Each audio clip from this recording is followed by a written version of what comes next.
Bonjour à tous, alors aujourd'hui je vous retrouve pour ma participation au concours Handmaster numéro 2. Alors pour le thème des nuances, je vous présente un plateau décoratif avec 4 éléphants de nuances différentes.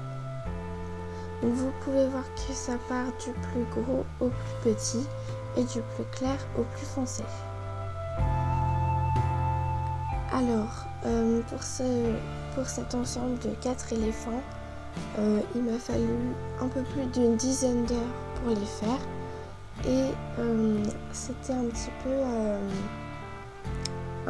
une course à la montre, puisque la vidéo du concours Handmaster était postée dimanche. Je partais en vacances jeudi matin, donc en gros j'avais 3 jours pour faire ces éléphants. Donc c'était un petit peu chaud. Donc vous pouvez voir que j'ai vraiment essayé de reproduire au maximum la réalité. Je me suis inspirée de vraies images. Donc j'ai fait tous les plis de la trompe, les plis des membres. J'ai fait les plis de la peau qui sont juste en dessous le ventre et qui partent de la gorge. Vous pouvez les voir là. Et voilà, j'ai fait aussi les plis sur les oreilles. Enfin, je sais pas si vous avez déjà vu un éléphant, mais ça a énormément de plis. Et du coup, j'ai essayé de les reproduire. Alors sur les défenses, non, ce n'est pas sale, c'est fait exprès. Les défenses en général ne sont pas toutes blanches. Alors j'ai utilisé des pastels secs pour faire l'effet un petit peu usé.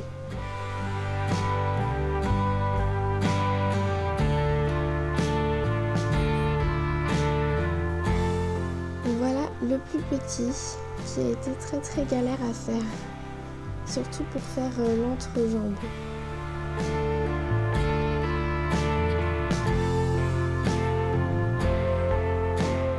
Donc je vais tout de suite vous montrer quelques étapes de la réalisation.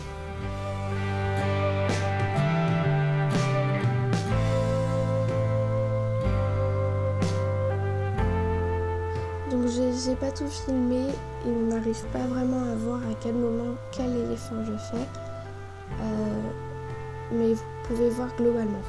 Donc en fait ce que j'ai fait pour économiser de la pâte, c'est que en dessous chaque éléphant j'ai mis des boulettes d'aluminium. Donc j'en ai mis uniquement j'ai fait une boulette pour le ventre, le dos et tout, et une boulette pour la tête. Donc ensuite pour éviter que l'on voit le relief du papier alu, j'ai d'abord recouvert de pâte, donc là c'est de la pâte noire, que j'ai lissée avec mes doigts, j'ai fait cuire. Et j'ai recouvert cette pâte noire avec la couleur définitive. Parce que sinon, si je mettais pas une autre couche en dessous, on voyait tous les petits picots des boulettes d'alu.